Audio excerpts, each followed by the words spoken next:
Hello friends and welcome to a quick Why Did I Lose episode. We're going to be looking at this Jakiro position 5, but it could happen to anyone. And the mistake being made here is that when the enemy offlaner is by themselves, you have to zone them out. Now that sounds obvious, but it can happen right away, like as soon as the very first creep wave, even before that. So let me show you what I'm talking about here.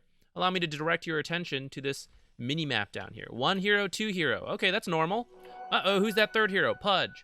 So as soon as you see that, let's switch to free cam. You gotta immediately come here and check, make sure you're not dealing with like a Pudge mid or something. And you see, okay, that is in fact the enemy position 4. This should tell you a couple things.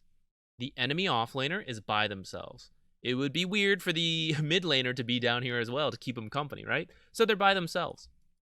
Teleports have a cooldown when you start the game, and it doesn't come off cooldown even after the bounty rune spawn for another few seconds. So here we see 9 seconds left before Pudge could teleport down here. If you were to walk down here, it would take a while, right? So the soonest he can possibly get here is in 8 seconds. The last piece of information you need to know that many people don't is that the first creep wave cannot be aggroed until they meet here. They meet the other creep wave around here, then they can be aggroed to you. So if you stand right here, the first creep wave will walk right by you. What that means is as soon as Jakiro notices there are 3 heroes up here, he needs to walk over here.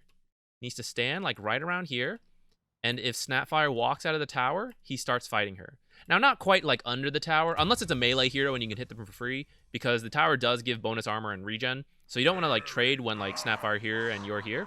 You want her to like walk out of the tower, and then, so like right now, Jakiro should be maybe on this side, or even in the middle a little bit, and he should be hitting Snapfire. He doesn't want to use his spell yet because he doesn't want to hit these creep waves, but once these creeps walk by, he should use dual breath on her and just force a trade here. Now, sometimes the enemy offlaner might be really strong, and then you can't do that. Now, other times they might run through the trees, and you just chase them around here. If they're strong, you still try a little bit. Like, even if you're a bit on the losing end of the trade, as long as you're not dying, it's okay. Because your carry should be here, maintaining a perfect equilibrium. Okay, pub game, so maybe that's not happening. But he should be getting solo XP and denying creeps and stuff. And the offlaner up here is not in XP range. So by coming back here, we're allowing this Snapfire to walk up here. And now she's able to play the lane. Now Jakiro starts harassing her, and this is good. But it needed to happen sooner, because look, she lost 1/3 of her health, but she's not afraid yet. She still has 2/3 of her health. She's not afraid to be up here.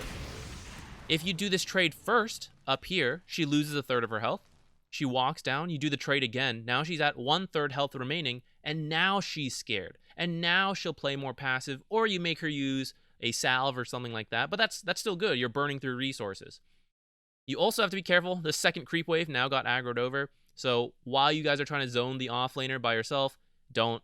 The second creep wave and every other creep wave after that, they will just aggro to you. They don't have to make their way over here.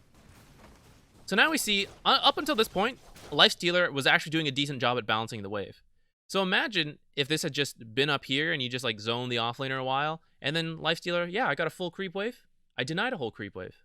Perfect. We're still meeting here. The lane's not pushing in either direction. Like, I'm extremely content right now. And when the enemy has a solo offlaner, that is what has to happen. Otherwise, you're in a losing position.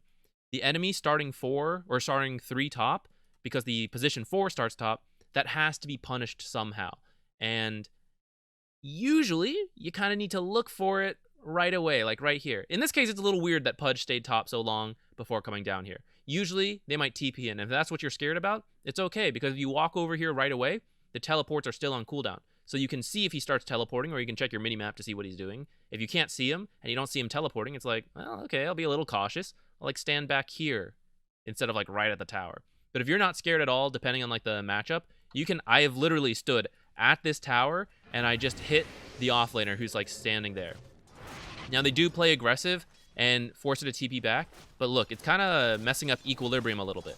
And that means the lane is going to push one way or the other, and usually that's good for Snapfire. If she builds up a lot of creeps, she feels a little more comfortable standing down here because she has so many creeps to protect her, and if they try to fight her now, she has all the creeps. And if she has less creeps and the enemy has more creeps, well, that's great because it's pushing up here. So that's why it's like really important to maintain equilibrium here and zone her further out, because otherwise she's like, okay, eventually experience will come to me. I don't mind getting zoned. The experience is getting to me. But if you keep the lane here and she's like, oh shit, this could go on forever. Like that carry might just balance the wave there for like 10 minutes and I'll never get XP. And now it's starting to get scary. And the longer you can do this, now she's level 1 and like lifesteal's like 3, or maybe it's a different carry who's like hit level 2 or 3. If like the offlaner's like playing badly and they let that happen, now it becomes so scary for them to walk down here and they like your lane is done. You've won already. But the fact that she comes down here and hits level 2 before lifesteal or Jakiro, and she was by herself, that is a loss. Lost lane. So that is the tip, guys.